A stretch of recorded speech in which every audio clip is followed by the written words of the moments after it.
ભુજ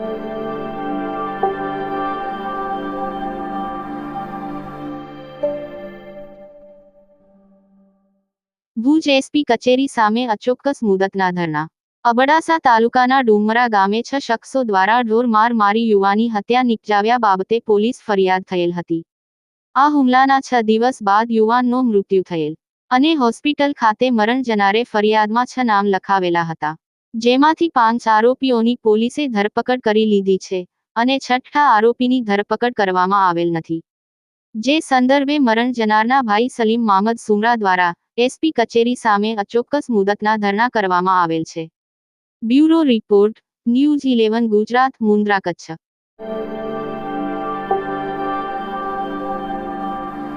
સૌથી પહેલા તો એવું કહેવા માંગીશ, મારું નામ છે સલીમ મામદ સુમરા, ગામ ડુમરા, તાલુકો અબડાસા।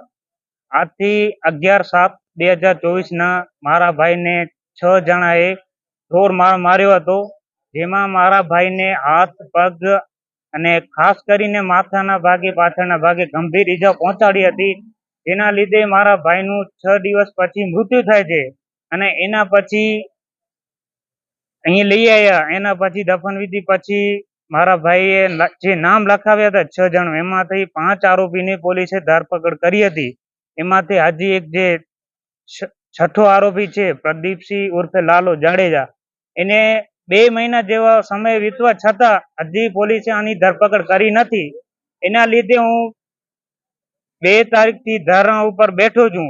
એને પણ આજે 5મો દિવસ છે, છતાં હજી સુધી કોઈએ પોલીસે એક્શન લીધો નથી અને હજી આગળ જતા જો એક્શન લેવામાં ન આવે તો હું સોમવારથી ભૂખ ખાતર ઉપર બેસવાનો છું અને જે પણ મુસ્લિમ સમાજ છે, કચ્છ મુસ્લિમ સમાજ, એને અપીલ કરી છું, સાથે રાષ્ટ્રીય દલિત અધિકાર મંચ જે એના સમાજ છે એને અને બીજા જે આપણા સંગઠનો એને સાથે અપીલ કરું છું કે મારે આ લડાઈમાં સાથ સહકાર આપે અને મને ન્યાય મળે, એના માટે તમે લડાઈમાં સાથ આપજો એવી નમ્ર અપીલ કરું છું। આઈજી સાહેબે કીધું કે અમારી તપાસ ચાલુ છે, એના પછી અરજીઓ પણ આપી હતી આઈજી સાહેબને, એસપી સાહેબને અમે મળ્યા તો એ કે અમારી પણ તપાસ ચાલુ છે, એમ જ કે છે। હા, એમ જ કે છે, 2 મહિના છે।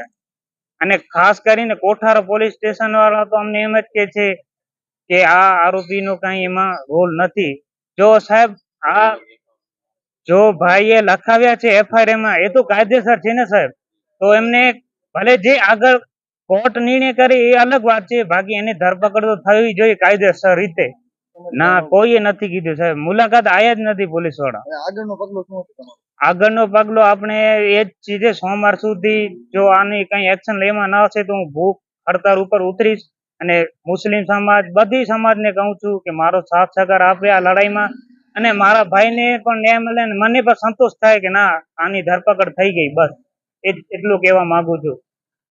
બધા સંગઠનો અહીંયા હાજરી આપી ગયા છે, મુલાકાત છે, ખાસ કરીને અખિલ કચ્છ સુમરા સમાજ પ્રમુખ સહિત બીજા જે ઉપપ્રમુખ, મહામંત્રી જે હોય એમાં સંગઠનમાં હજી સુધી કોઈ મુલાકાત આયા નથી, તો એને નમ્ર અપીલ કરું છું કે બધા સમાજો આવે છે, બધા સમાજ, મુસ્લિમ સમાજ, દલિત સમાજ, તો આપણો તો ખાસ સમાજનો ભાઈ જ ગયો છે, તો એને ખાસ પ્રમુખ અને એના જે હોદ્દેદારો છે એને અપીલ કરું છું કે મારી ન્યાયની લડતમાં તમે સાથ આપો, સહકાર આપો તો આપણને ન્યાય મળશે એવી મારી અપીલ છે સુમરા સમાજ।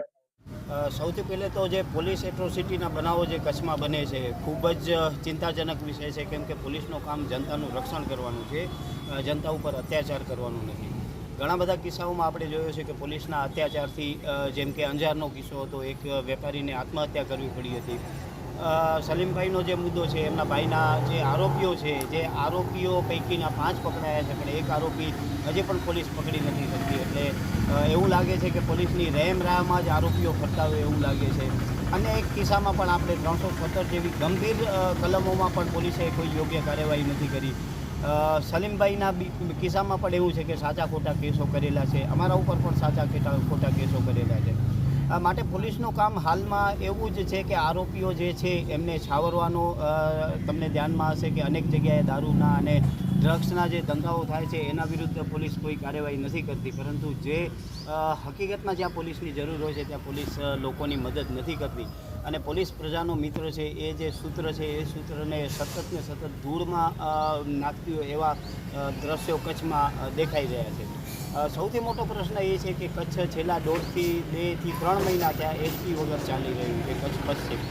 હવે જો પોલીસના કર્મચારીઓ ઉપર અધિકારીનો કોઈ જ રોપ ન હોવાથી આજે એવું લાગે છે કે પાકિસ્તાન જેવી સ્થિતિ કચ્છમાં થઈ ગઈ છે અને લોકોને ખૂબ જ હેરાનગતિ થઈ રહી છે. ગંભીર ગુનાઓમાં જો પોલીસ કાર્યવાહી ન કરતી હોય તો એ પોલીસમાં આપણે શું અપેક્ષાઓ રાખી શકીએ. માટે મારું એવું માનવું છે કે પોલીસ તંત્ર જે પ્રજાનો મિત્ર કહેવા છે એ જે શબ્દો છે એને સાર્થક કરવા માટે પોલીસે કાર્યવાહી કરવી જોઈએ. જો પોલીસ કાર્યવાહી નથી કરતી તો અમે બધે સાથે મળીને આવનારા સોમવારથી એટલે 2 દિવસ રહીને હાલ રજાઓનો સમય હોતા પોલીસ બંદોબસ્તમાં બીજી હોય એટલે એમને વધારે પ્રેશર ન કરતા જો સોમવાર સુધી પોલીસ કોઈ કાર્યવાહી નહીં કરે તો અમારા આમરણ ઉપવાસ અને આગળના જે પણ કાર્યક્રમ અમારી કમિટી નક્કી કરશે એના પ્રમાણે કરશું. અને હું આપના માધ્યમથી કચ્છના લોકોને પણ વિનંતી કરું છું કે તમારા ઉપર પણ આવો કોઈ અત્યાચાર થયો હોય તો અમારી સાથે જોડાવ. જો ન થયો હોય તો પણ પ્રબુદ્ધ નાગરિકોને મારી વિનંતી છે કે જે પોલીસ અત્યાચાર કરે છે એની સામે આપણે આગળ આવવું જોઈએ, કેમ કે જો આજે આમનો વારો આવ્યો છે તો કાલે તમારો પણ વારો આવી શકે છે. તો તમારા ઉપર અને તમારી આવનારી પેઢીને નુકસાન ન થાય એના માટે આ જે ધરણા છે એને સમર્થન કરવું જોઈએ અને જે પોલીસ કામ નથી કરતી એને સીધા રસ્તે લાવવા માટે આપણે જ પ્રયાસો કરવા જોઈએ.